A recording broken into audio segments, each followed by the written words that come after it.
Hi, I'm Rick LaFaro, sitting on the banks of the Roaring Fork River here. I'm the director of the Roaring Fork Conservancy.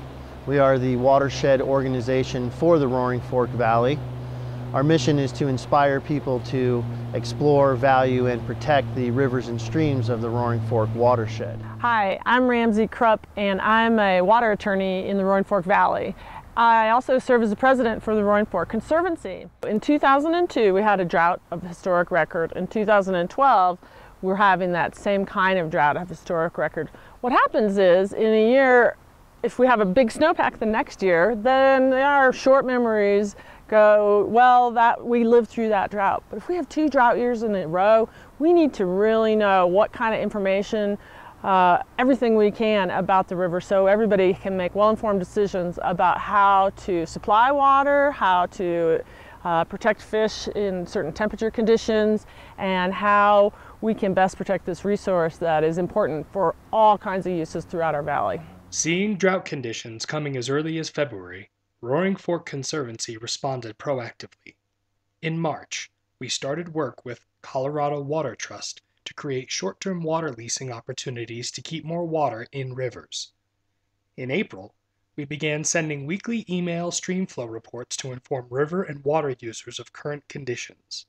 In May, we launched a water conservation campaign on Facebook to reduce our local water use. And in June, we started underwriting daily stream flow reports on the local public radio station. 19 minutes now after 7 o'clock. Good morning. It is September 17th, Monday morning. I'm Tom Egan.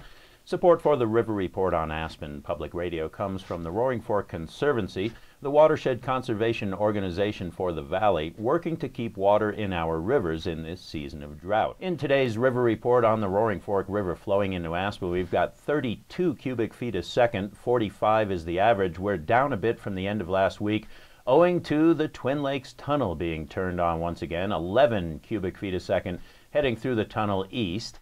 I think the River Report going beyond boating this summer has opened up a whole world of possibilities for everyone. You know, other interesting things that we've been discovering is not just water heading east for irrigation, but water heading down to Grand Junction. So our rivers maybe come up a bit, and that's to feed irrigation west of here.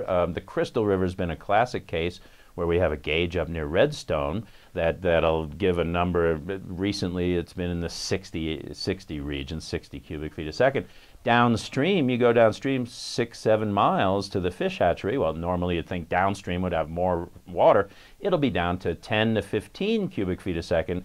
You know, what is that, about 70% of the river in that 6 or 7 miles taken out for irrigation. So, I mean, these are the things I think we kind of knew were going on in the background, but by doing the River Report, we're giving people the numbers, and then they can realize for themselves what's really happening. Public, we really wanted to raise the awareness, and I'm a passionate fly fisherman and a retired fishing guide, and I remember in 2002 that a lot of guides were saying that fish were dying and the river was extremely stressed, and we really wanted to stay out in front of that situation this year. And so we came up with the idea of the Hotspots for Trout citizen temperature monitoring program, and it was really simple. We just bought a bunch of $5 thermometers and tied a piece of string with some instructions on them and asked people from the public to sign up and take temperatures at regular intervals on areas that we had, sites that we had established on the stream. Much to our surprise, the response was overwhelming. We had over 50 citizen volunteers come out, and during the time of our sampling, we captured over 400 temperature samples. Really a great education for me to make that connection. There's no question. Because of this project, I made a point of trying to understand how the stream flows, where it goes, why it goes in certain ways, where it originates. So yes, there's much more, I have much more knowledge of the water flow in my little neck of the woods now because of the project. In the 25 years that I have been in this valley, I've never seen such a dry winter and spring leading into summer. I have never seen that, and I'm optimistic that will change, but this was a little bit of a scary year as far as precipitation goes. And the best that we can do now is to continue to inform the public, continue to raise the awareness about drought, and hope and pray for a lot of snow and a big winter.